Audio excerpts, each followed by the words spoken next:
अस्सलाम वालेकुम नाज़रीन, मैं हूँ आपकी मेज़बान नाइला भट्टी और नजर डालते हैं आज की अहम तरीन खबरों पर।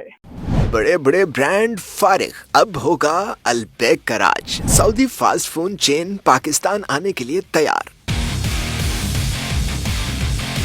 सऊदी अरब की मारूफ फास्ट फूड चेन अलबेक ने पाकिस्तान में अशिया की तैयारी के लिए मकामी चिकन इस्तेमाल करने का फैसला कर लिया और इब्तदा में 200 ब्रांचेस खोलने का इरादा जाहिर किया है। विफाकी वजीर तिजारत जाम कमाल ने जद्दा में मेड इन पाकिस्तान नुमाइश के इख्तिताम पर प्रेस ब्रीफिंग के दौरान कहा कि अलबेक ने पाकिस्तान आने का हतमी फैसला कर लिया है और वो पहले अपनी फूड चेन बनाएंगे।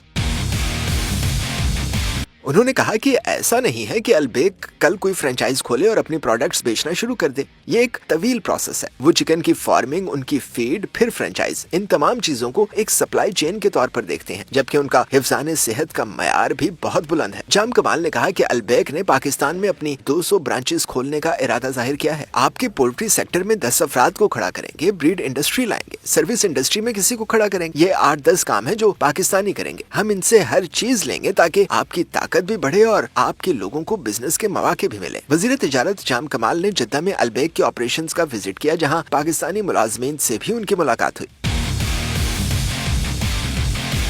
वजीर तिजारत ने मजीद कहा कि पाकिस्तानी खाने पीने वाले लोग हैं। पाकिस्तान में अलबेक की इब्तदा हो गई तो 200 ब्रांचेस कुछ भी नहीं। वाज़ेह रहे कि अलबेक फूड सिस्टम कंपनी के कारोबार को पाकिस्तान में लाने के मौके का जायजा लेने के लिए पाकिस्तानी कंपनी गो और सऊदी कंपनी में मुफाहमत की यादाश्त पर दस्तखत किए गए थे।